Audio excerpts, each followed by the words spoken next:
ግን ደነዝነሽ ክላስ ከጀመርን ወር እንኳን ሳይሞልሽ እንዴት ነው ፈተና የሚያመልጥሽ? አንቺ ግን ስነ ስርዓት ያለው ነገርና ቀጥተኛ ነገር ያንቀሻል አይደል? ከዚህ በላይ ስርዓት ያለውና ቀጥተኛ ነገር አለ እንዴ? እንትን አለች እቺ መቅዲን። ታይ ግን ቆይ ዛሬ ማንንም አልተናኮልም ስላልኩ ነው ሰው ሁሉ እንደዚህ እያማረረብኝ ያለው? ይዟን ተነገራት እንዴ? ለምን ደው የሚነግራት ራስ ነገራት እንጂ። አረ በእናትህ ይዟን ተነገራት። ጉዳዩ አንተ አይደል? ምን ችግር አለበት ነገራት? ምን ችግር አለው አንተ በተነግራት? ምንድነው እናንተ ምን አድርጋችሁ ነው? አረ ምንም አላደረግም። ወንድምሽ አንድ ሊነግርሽ የሚፈልገው ነገር አለና ስሚ። ብቻ ምንድነው ንገረኝ። ምን ተፈጠረ? አረ በቃ ነገራት። ምንድን ትኩለጅልሽው? እህቴ ማታ ሻይ ጠጣ ብዬ ቤቴ ሰው ጠርቻለሁ። እናማ በማታ ሰው ሲመጣ ሻይ ጠጥቶ ብቻ አይሄድም። ያው አለ አይደል እራት ምናምን። እንዴ ታዲያ ምን ችግር አለ? እሰራላችኋለሁ እኮ። የምርሽ ነው? አዎ። ስንት ሰዓት ነው የሚመጣው? አረ ሴት ነው የቀጠረው። አንተ ሴት? አዎ፣ ግን ሌላ ነገር እንዳታስቡ አደራችሁ። እሺ ማናት? ወደ ዋናው ነገር መጣሽለት። ያው ግን ታውቂያታለሽ። ከነገርኩሽ ግን ትናደጅብኛለሽ። እንዴ ለምንድን ነው የምናደደው? ንገረኝ። ማናት? አዚ ናት። አዚ ይዙ? አረ በፍጠረሽ ነኝ። አብረሽ በዚህ ሰዓት እዚህ ምን ትሰሪያለሽ? ሉሊ ደውሎልኝ ወጥቼ ነበር። አንተ ምን ትሰራለህ በዚህ ሰዓት? ምንም። ኪዱ ጋር መተህ ነው እንዴ?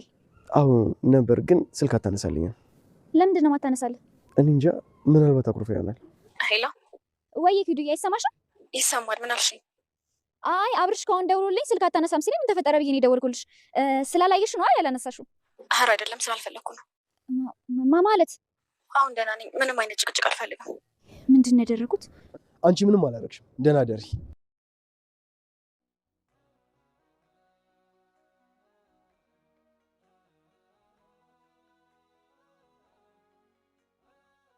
አዜብ ተልኮዋን በስርዓት ጀምራለች። የመጀመሪያው ወጥመዷ እንግዲህ ቡቻ ገብቶላታል ማለት ነው። በቡቻ ምክንያት ወደ ኢዛና ቤት መግባት ትችላለች። አዜብን ወደዛ ቤት እንድትሄድና የዚህ ቤተሰቡን ሰላም እንድትነሳ የላካት ማን ይመስላችኋል? አሌክስ ወይስ ደግሞ ጌዲዮን? የአብርሽና የቅድስት ፍቅር ሳይጀመር ገና ተቋጨ። ኤደንና ማክቤልን በድጋሚ ተጣሉ። ማክቤል ይህንን ሁሉ ድርጊት በሱ ላይ የፈጸመው ማን እንደሆነ ስላወቀ ምናልባትም እኔ ፈርቼ ሳይሆን ዝምታ ፍራቻ አይደለም ብለሽ መልእክት አድርሽልኝ ብሏታል። ኤደን እጅግ በጣም ከፍቷታል። ኤደን ያልጠበቀችው አብሮ አደጓ ወንድሜ በምትለው ሰው ተከርታ ፍቅር ብትጀመር ብላ ደስታን ብትጀመር እንግዲህ ደስታዋን ወዲያውኑ ቋጭታል። በዚህም የተነሳ ካሊብና ኤደን ተጣልተዋል ማለት ነው። ሰላም ጤና ይስጥልን ውድና የተወደዳችሁ እንደምን አላችሁ? በያላችሁበት የዓለም ዳርቻ ሰላማችሁ በዘት ተረፍ ይበል እያልን መተናል። በቅንነት ላይክ፣ ሼር፣ ሰብስክራይብ እያደረጋችሁ ቤተሰብ አድርጉን። ቡቻ ከኢዙ ጋር እንግዲህ ፍቅር ቢጤ የጀማመረው ይመስላል። ቡቻ ሀሩንን ቢያስታውስም ግን ደግሞ ህይወት ይቀጥላልና ወደፊት ለመጓዝ ሲል የመጀመሪያ እርምጃውን ከዚህ ጋር ለማድረግ ያሰበ ይመስላል። ቡቻ አሁን የሚኖረው በሀሩን በምትኖርበት በነ ኢዛና ግቢ ውስጥ ቢሆንም ግን ደግሞ እንግዲህ ከኢዛናም ቢሆን አዲስ ህይወት መጀመር እንዳለበትና ወደፊት እንጂ ወደ ኋላ መመለስ እንደሌለበት እየመከረው ይገኛል ማለት ነው። እናም እንግዲህ ያቺ ያዙኝ ልቀቁኝ ጓገጭ ስትል የነበረችው ኢዙ አዜብ በአንድ ጊዜ እጅ ሰጥታ ከቡቻ ጋር ለመስማማት ወስናለች። ይህንም ያደረገችው እንግዲህ ለዓላማዋ ማሳካት ነበረ። በእርግጥ ቤቲና አዚ ጓደኛሞች ናቸው። ያ ማለት ይሄ ቤተሰብ አሁንም በድጋሚ አደጋ ላይ ነው ማለት ነው። ምናልባትም አቤል ልቡን ሰጥቷት ትጠግነኛለች ብሎ ወደ እሷ ጋር መጣ የበለጠ ሌላ ስብራት ሊከተል ይችላል። የነ ኢዛና ቤተሰብ አሁንም በድጋሚ አደጋ ላይ ወድቋል። በማይጠረጠር ሰው በማይጠበቅ ሰው የቤታቸው ሰላም ሊነሳ ተጀምሯል ማለት ነው። እንግዲህ የትምህርት ቤት ክላሳቸው እንደምን ጊዜውም ሁሉ በንትርክና በጭቅጭቅ ተጀምሯል። አዩ ባለችበት መቼም ነገር አይጠፋምና አዩ በማያገባት ሁሉ መግባት ያስደስታታል። በዚህም የተነሳ ሲጨቃጨቁ መቅዲና አዩ ሁሉም የክላሱ ተማሪ ክፍለ ጊዜውን ዘግቶ ወጥቷል። በዚህም የተነሳ እንግዲህ ትንሿና መቅዲም ወደ ቤታቸው ከመሄዳቸው በፊት በቅድስት የተነሳ አብርሽና ቅድስት በባሻ የተነሳ አሁንም በድጋሚ ተጣልተዋል። ነገሩን ያመጣው እንግዲህ የጸቡ ስበብ የሆነው አቡሌ ነበር። አቡሌም ባሻ ሌላዎቹን በሙሉ እንደፈለክ አርጋቸው፣ እንደፈለክ ተጫወትባቸው፣ ግን ደግሞ ቅድስት ላይ ድምፅን ከፍ አድርጎ መናገርም ሆነ መጮህ አይቻልም የሚል መልእክት መጥቷል ባለ ጊዜ እንዴት አንቺን ብቻ ከዚህ ሁሉ ተማሪ መርጦ ማንም እንዳይናገርሽ አለ በሚል ስበብ ነበር እንግዲህ የክፍሉ ሰላም የተናወጠው። በዚህም የተነሳ ቅድስትና አብርሽ መካከል አለመግባባቶች ተፈጥረዋል።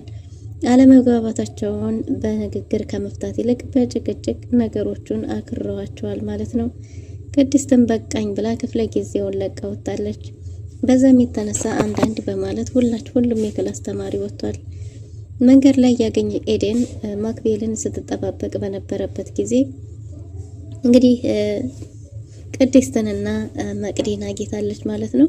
እሷም ስለ ማክቤል ባወራቻቸው ጊዜ ማክቤል መጥፎ ነገረኛ ሾካካ እንደሆነና ጥሩ ልጅ እንዳልሆነ ገና ስትነግራት ነበር።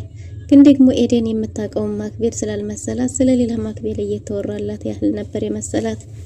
በእርግጥም ቅድስት ሁለቱ እንዳይጣሉ የተቻላትን ሁሉ እያደረገች ነው። እንዴ መቅዲ ምን እያልሽ ነው? ገና አንቺ ጋር አልተግባባችሁም ተብሎ ልጁ የሌለውን ማንነት አትስጪው። የክፍላችን ጨዋው ተማሪ እሱ ነው። ማንም ላይ አይደርስም፣ አንገደፊ ነው። እንዴት እንደዛ ታያለሽ? በሚል አንዳንድ አለመግባባቶች ተፈጥረዋል። ኤደንም ብትሆን ስለሱ ነው ስለ እኔ ማክቤል ነው የምታወሩ ብትልም ማክቤል ሳይሆን መከታ ነው ስሙ እያለች ስትጨቃጨቅ ነበር። መቅዲ ጸብና ድብድብ ያስደስታታል። ግን ደግሞ አሁን ባለችበት ሁኔታ ከድሮው ትንሽ ለውጥ ብታመጣም ግን ደግሞ መልካም ሰው ሆናለች ነው እንጂ ንትርኳንና ነገረኝነቷን አልተወችም። እናም በዚህም የተነሳ ከብዙ ክርክር በኋላ ማክቤል ወድቆ እንዴት ተገኘና እንዴት ተመታ ነግራታለች። በዚህን ጊዜ ማን እንደመታው አይተሻሉ? ሲመታም እዛው ነበርሽ ባለቻት ጊዜ በእርግጥም ስትመታ ቦታው ላይ እንዳልነበረችና ግን ደግሞ በርቀት እንዴት ተመለከተችው ከሆነ ማክቤልን የመታው ሰው ምን አይነት ሰው እንደሆነ በምልክት ነግራታለች ማለት ነው። በዚህን ጊዜ ኤደን የመጀመሪያ ጥርጣሬዋ ልክ ነበር። እናም ለካሊብ ደውላለት እንዲገናኙ በፍጥነት እንዲገናኙ ቀጥረው ነበር። ካሊብ ግን ጥፋቱን በጥፋት መሸፈን እንጂ እውነታውን መናገር አልፈለገም። እናም እንግዲህ ጠብቂው ዝህ ብለዋት ኤደን ማክቤልን ቆማ ስትጠባበቅ ቆይታለች። ክላስ ውስጥ መቅዲ ነገሩን በነገር ስለጀመረችው ረስታው ቆይታ እንዴ አራንዷ እየጠበቀች ነው ውጭ ላይ ረስቸው ብላ ወሬውን ጀምራለች። በዛ ላይ እንግዲህ ማክቤል ማንነቷን የት ቦታ እንደምትጠብቀው ለመናገር ቅድስት ብዙ አስጠብቀዋለች። እናም እንግዲህ መቼም ስለኔ የተፈጠረውን ነገር አልነገርሻትም አይደል ባላት ጊዜም አጣፍጣና ቀምማ እንደነገረቻት ጭምር ነግራው ማክቤል ተናዶ ወጥቷል ኤደንን ሊያገኛት። ኤደንም በቃሏ መሰረት ቆማ እየጠበቀችው ነበር። ግን ደግሞ ኤደን ማክቤል ከመድረሱ በፊት ካሊብ ቀድሞ ደርሶ ስለነበረ ካሊብን ስታናግረው ፊቱም ልክ አልነበረም። በዛ ላይ ደግሞ ያ የድሮ የነበራቸው ቀረቤታ፣ ሳቅ፣ ጨዋታቸው ጠፍቷል። በዚህም የተነሳ ነገሩን እሱ እንደፈጸመው ገብቷታልና እንዴት እንደዚህ ታረጋለህ ብለው ነበር። እናም እንግዲህ ጆከር እንዴት ተመታ ማክቤል እንዴት ተመታ በነገረችው ጊዜ ለሱ ምንም ያን ያህል የተገረመበት ነገር አልነበረም።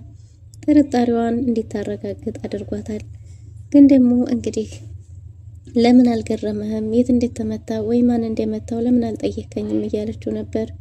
እሱም እንግዲህ ስሬሱ ነው አይ አልጠየቅኩሽም እንዴ ብቻ ግን እሱ እንዳረገው የሚያስታውቅ ብዙ ምልክቶች ነበሩት። በዚህን ጊዜ ኤደን እንዴት እንደዚህ ታረጋለህ? አንተ ራስህን አይደል የመታው? ከቅርብ ጊዜ በኋላ ባህሪ እየተቀያየረ ነው። የማላቅህ ካሊብ ሆነሃል። ደስታዬን በጀመርኩበት ቀን ተጨርሰዋለህ ብላ ከሱ ጋር አንዳንድ ያለመግባባቶችን ፈጥራለች። በዚህም የተነሳ ካሊብ ጥፋቱን ከማመን ይልቅ እንዴት እኔን ትናንትና በመጣ ሰው ትቀይርኛለሽ? ሰው ይቀየራል። ትናንት በመጣ ሰው እኔን ቀይረሽኝ እኔን ድፍረሽ እንዴት ትናገርኛለሽ? እንዴት እንደዚህ ታረጊያለሽ? በሚል ጭራሽ ዙሩን አክሮታል። እሷም ቢያንስ በጥፋትህ መጸጸት ሲገባ ጭራሽ አንተ ራስህ ያዙኝ ልቀቁኝ ትላለህ በሚል አንዳንድ ግብግቦች ተፈጥረዋል ማለት ነው። እናም እንግዲህ በዚህን ጊዜ ማክቤል ካሊብ በጭራሽ እሱ እንዳላደረገው በእሷ ተቆጥቶባትና አዝኖባት ጥሎ ሊሄድ ሲል እንደምንም አረጋግተው ስነግርህም ያን ያህል እንትን አላልክም፣ ግን ደግሞ በቃ መሰለኝ ይቅርታ ብላ ነገሩን በይቅርታ ለመፍታት ብትሞክርም ግን ደግሞ እንዴት እጠራጠራለሁ ብሎ ካሊብ ጥሎ ሄዷል። ከቆይታዎች በኋላ ማክቤልም መጥቶ ሰላምታ ከተለዋወጡ በኋላ እንግዲህ ኤደን ምን እንዴት ተፈጠረና ምን እንደሆነ እንዲነግራት ብትፈልግም እሱም ማን እንደመታው እንዳወቀ ለማሳወቅ ካሳወቃት በኋላ አሁን ላይ በዚህ ሁኔታ እንዲህ ነው ብልሽ አንቺንም ላስቀይምሽ ላስከፋሽ ስለምችል እባክሽ እስከምረጋጋ ድረስ ብቻዬን ተይኝ። ለአንቺ ልዩ ስሜት ልዩ አክብሮት አለኝ፣ ግን ደግሞ አሁን ባለሁበት ሁኔታ አታስጨንቂኝ እያላት ነው። ኤደንም እባክህ ማን እንደዚህ እንዳረገህ ንገረኝ ብትለውም አይ አሁን ባለሁበት ሁኔታ ልነግርሽ አልችልም ብሏት ነበር። እሷም እንዲሆኑ ነገርከኝ እኮ ጀምረሃል፣ ጨርሰው እባክህ ልቤን አታንጠልጥል ብለው ነበር። ግን ደግሞ ማክቤል ከዚህ የበለጠ ብናገርሽ የበለጠ ልጎዳሽ ስለምችል ምንም መናገር አልፈለገም፣ እባክሽ ትንታይኝ ሲላትም ሰምተናል። እሷም እውነታውን ንገረኝና ከዛ በኋላ ሂድ፣ እኔ ያስደበደብኩ ነው የሚመስለው ሁኔታው፣ በዛ ላይ ደግሞ እባክህ አታስጨንቀኝ ብለው ነበር።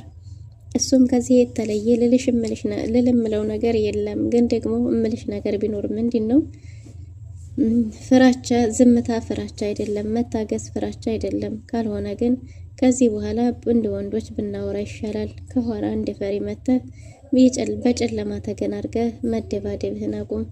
እንደዛ ካልሆነ ግን በማን እንደሚብስ አብረን የምናይ ይሆናል ብለሽ መልእክት አድርሽልኝ ብሏት በቆመችበት ጥሏት ሂዷል። ኤደን ሚስጥሯን አውጥታ አውርታው ደስታን ከስንት ጊዜያት በኋላ በሚስቅ ጥርስ ውስጥ የተደበቀ ብሶት፣ ቁስል እጅግ በጣም ብዙ እንደሆነና አሁን ደግሞ ደስታን አገኘሁ ብላ ገና ስትጀምረው በካያ ምክንያት ሁሉም ነገር ተበላሽቷል። ካያ ይህን ያህል ጊዜ አብራው ስትኖር እንደ እህቱ ሲመለከታት የነበረው አንድም ቀን የፍቅር ስሜት ለሷ ተሰምቶት የማያውቀው ለካ እንግዲህ ሁልጊዜም ከኔ ጎን ናት አላጣትም ብሎ ስላሰበ ነበር። ግን ደግሞ ካያ ውሎዋ ከጆከር ጋር ከሆነ በኋላ ኤደን በጣም ደስተኛና የድሮ እንግዲህ ሳቋ ተመልሶ ነበር። በውስጧ ያሉ ቁስሎችን ለማከም እየሞከረች በዛ ላይ ደግሞ ደስታዋን ለመመለስ እየታገለች ነበር። ከማክቤል ጋር ያላት ግንኙነት እውነተኛ ፍቅር ነበር። እሱም ቢሆን ከብዙ ቆይታ በኋላ ራሱን አሸንፎ ለሷ ያለውን ልዩ ስሜት ገልጾላት ደስታቸውን ገና ሳያጣጥሙትና ደስታቸውን በጀመሩበት እለት ነበር ማክቤል ድንገት ከኋላ መጥቶ ካያ ድንገት ከኋላ መጥቶ ማክቤልን የመታው። ይህም የሆነው ምንድነው እንግዲህ ካያ ኤደንን እንደሚያፈቅራት የገባው ከማክቤል ጋር ስትሆን ነበር ማለት ነው። አብሮ አደጉ እህቱ አንድ ላይ ከልጅነት እስከ እውቀታቸው ያሳለፉት ሁለቱ እህትና ወንድሞች፣ ግን ደግሞ ኤደን ለሱ ምንም አይነት ስሜት ከወንድምነት የዘለለ ስለሌላት ፍቅሯን በግልጽ ነበረ ለማክቤል ስታሳይ የነበረው። ይህ ነገር እጅግ በጣም ሲያበሳጨውና ሲያናድደው የተመለከተው ማክቤል በዚህ ልጅና በአንቺ መካከል የሆነ ነገር አለ ብያለ ሁልጊዜ ጠይቃት ነበር።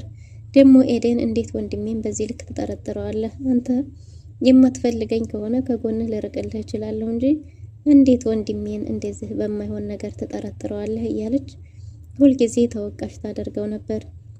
ግን ደግሞ እውነታው አሁን ላይ ተገልጿል ማለት ነው። እናም እንግዲህ ኤደንም የመጀመሪያ ጥርጣሬዋ እሱ ቢሆንም በአንደበቱ አሳምኗትና ክዷት ጥሏት ሄዶ ነበር። ከኤደን ጋር በተለያዩበት ጊዜ ካያን አግኝቶት ነበር። ጆሲና ማክቤልና ካያ ፊት ለፊት በተገናኙበት ጊዜ ያለው መርበትበትና ፍራቻ እሱ መሆኑን አረጋግጦለታል። እናም ደግሞ እንዴት አልጠየከኝም ብሎም ካያም አንዳንድ ነገሮችን ባነሳ ጊዜ የበለጠ እንዲሸማቀቅ አድርጎት ነበር።